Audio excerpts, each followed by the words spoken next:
Bukalapak. Com.tbk yang hari ini mengumumkan CEO baru mereka.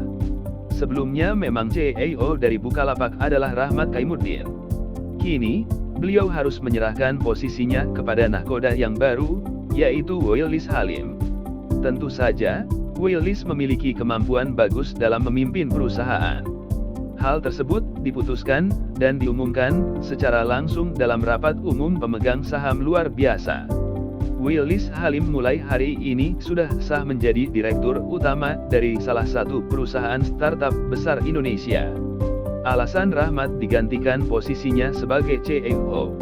Pengumuman atas pergantian pimpinan dari perusahaan startup Bukalapak disampaikan langsung oleh Komisaris Utama, sekaligus Komisaris Independen, Bambang Brojonegoro.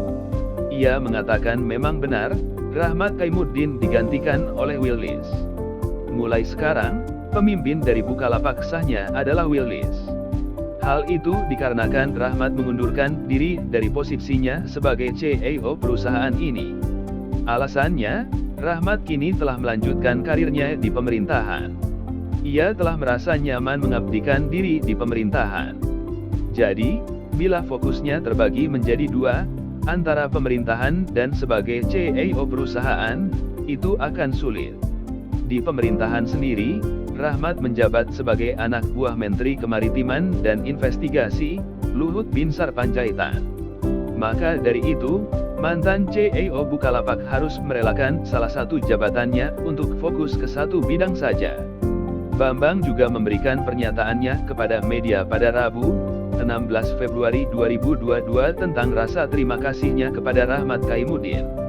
Ia mengucapkan terima kasih pada mantan CEO Bukalapak atas kontribusinya selama ini, masukan yang telah diberikan kepada perusahaan, dan arahannya yang berharga.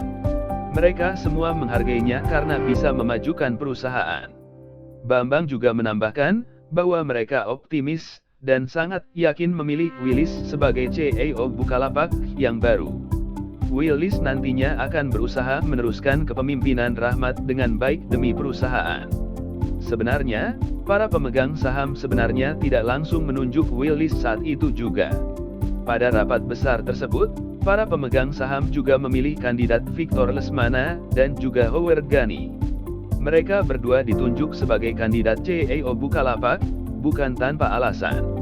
Keduanya memiliki potensi besar untuk bisa memimpin perseroan dengan cukup baik, hingga bisa bersaing dengan perusahaan e-commerce lainnya. Howard sendiri dulunya adalah CEO dari PT Buka Mitra Indonesia, yang masih saudaraan dengan Bukalapak. Sementara Victor adalah lulusan Nanyang Technological University Singapore. Victor diprediksi mampu memimpin dengan baik atas pengalamannya itu, karena menguasai bidang keuangan, teknologi, barang konsumsi, hingga rantai pasokan barang. Masa depan Bukalapak di tangan Willis Halim. Jika Anda adalah tipe orang yang suka belanja online melalui e-commerce, tentu tidak asing dengan platform Bukalapak. Sama seperti e-commerce lainnya, di dalam Bukalapak terdapat beragam barang yang dijual dengan harga terbaik. Selain menjadi pembeli, Anda juga bisa membuka toko untuk menjual barang-barang dagangan.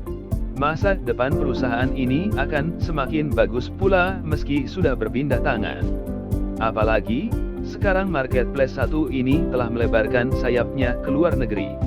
Sehingga pembeli di luar Indonesia bisa memesannya dan dikirim pos.